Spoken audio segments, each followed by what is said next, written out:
All right, so today I wanted to talk about a very important topic that's becoming more common, and that's the LPVO versus red dot debate. And by LPVO, anyone who doesn't know is low power variable optics, and that these are becoming very popular, and I'll get into why. But um, the debate is more or less for tactical rifles. It's not really a hunting or a target thing because you don't do the same things for obvious reasons.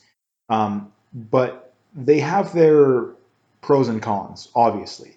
I mean, if we just get into red dots, the pros are they're cheaper than at least compared to LPVOs. I mean, this is an Aimpoint Pro, $800 Canadian, Vortex Razor, a high-end LPVO versus red dot, $3,500, right? So there's literally like a four times price difference, right?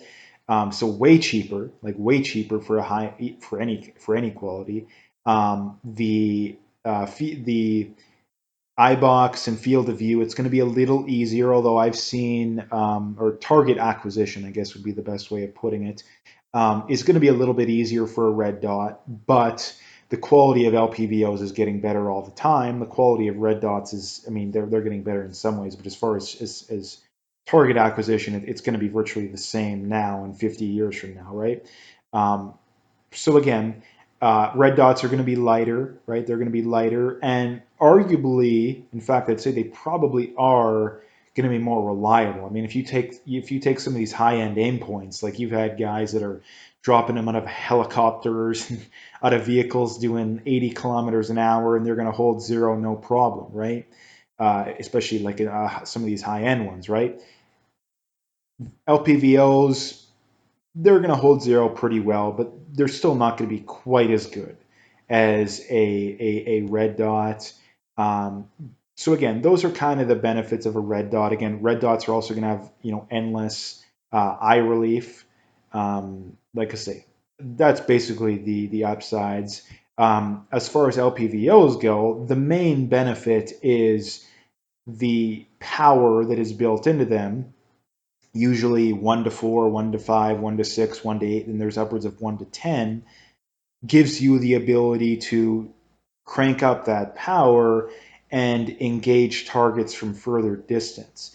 Especially if you have one that's 8 or even 10 power, you can get out pretty far with that. I mean, if it's on an AR, I mean, you're basically 10 power, you can get out 500, 600 yards pretty easily, right?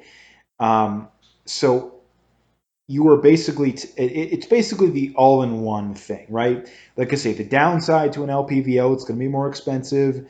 It's going to be a little bit bigger, a little bit heavier. The ability to engage targets at a close distance is going to take slightly longer.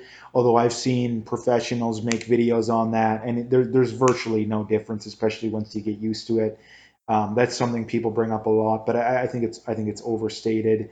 And again, at 1 power, you have a true, basically a red dot, right? So again, who would this appeal to?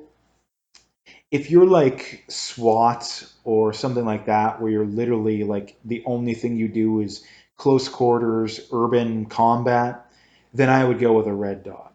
If your goal is a SHTF rifle or a gun that the chances of you engaging targets, let's say past 100 yards, is very possible, then I would go with the LPVO. And you can find models that aren't this expensive too. Same goes for red dots. I mean, the Vortex Viper, I believe, is like 450, $500. Um, um, there's other ones that are in that. Yeah, those some of the entry level ones are actually pretty good.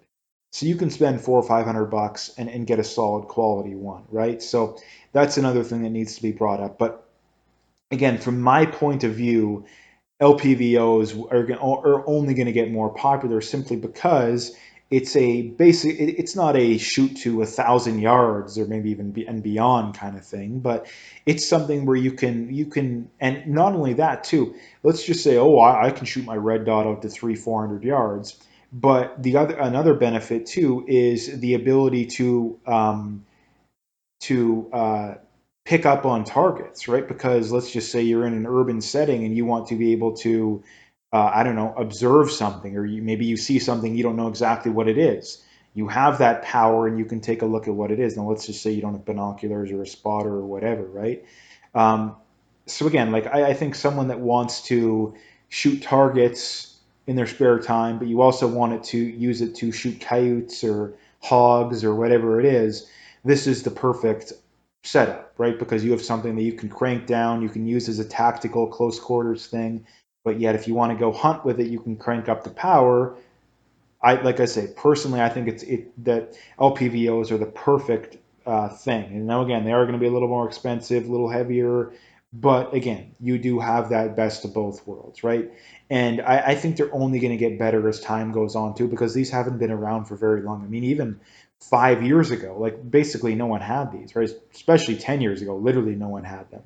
So I think you give it 10, 20 years, you're going to get some really good quality ones that are in that $500, very very good ones in that $1,000 price range, right? And the ones that are this price range are going to be absolutely and utterly insanely good, right?